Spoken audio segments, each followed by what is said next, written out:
Hi friends, welcome to mini kitchen. இன்றைக்கி நம்ம என்ன பார்க்க போகிறோன்னா சம்மருக்கு ஏற்ற குளு குளு கேரட் கீட் தான் பார்க்க போகிறோம். ஃபஸ்ட் டைம் என்னுடைய சேனலை பார்க்குறவங்களா இருந்தால் என்னுடைய வீடியோவை சப்ஸ்கிரைப் பண்ணிக்கோங்க.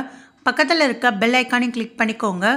அப்போ தான் நான் போடுற வீடியோலாம் உங்களுக்கு உடனடியாக வந்து சேரும். என்னுடைய வீடியோவை ஸ்கிப் பண்ணாமல் பாருங்கள். அப்போ தான் நான் எப்படி சமைக்கிறேன்னு உங்களுக்கு தெரியும். நான் ஒரு கேரட் எடுத்திருக்கேன். ஒரு கேரட்லேயே ஒரு சத்தான கீர் ரெசிபி நான் பண்ணியிருக்கேன். அவ்வளோ சூப்பராக இருந்துச்சு. கேரட்டோட தோலெல்லாம் எடுத்துடலாம், ரவுண்ட் ரவுண்டாக கட் பண்ணிக்கலாம். இதை நம்ம குக்கரில் கேரட் முழுகிற அளவுக்கு தண்ணி சேர்த்து நல்லா வேக விட்டலாம். ஒரு விசில் வச்சு வேக விட்டாலே போதும். இப்போ நல்லா வெந்துடுச்சு. இதை நம்ம வடிகட்டிட்டு மிக்ஸி ஜாரில் சேர்த்துக்கலாம். இங்கே பாருங்கள், நான் கையில் எடுத்து காமிக்கும் போது நல்லா வெந்திருக்கு.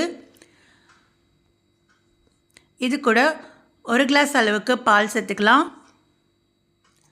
அதே கிளாஸ் அளவுக்கு சர்க்கரை சேர்த்துக்கலாம்.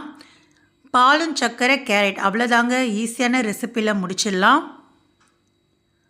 இதை நம்ம ஒரு ஃபைன் பேஸ்ட்டாக நம்ம எடுத்து வச்சுக்கலாம். இதை நம்ம ஒரு பவுலில் மாற்றிக்கலாம். ஃபைன் பேஸ்ட்டாக எடுக்கும் போது பால் சேர்த்ததுனால கொஞ்சம் கெட்டியாக இருக்கும். கொஞ்சமாக ஐஸ் வாட்டர் மிக்ஸ் பண்ணிக்கலாம். நல்லா கலந்து விட்டுட்டு ஐஸ் க்யூப்பை மிக்ஸ் பண்ணிக்கலாம். அவ்வளோதாங்க, ரெடி ஆகிடுச்சு.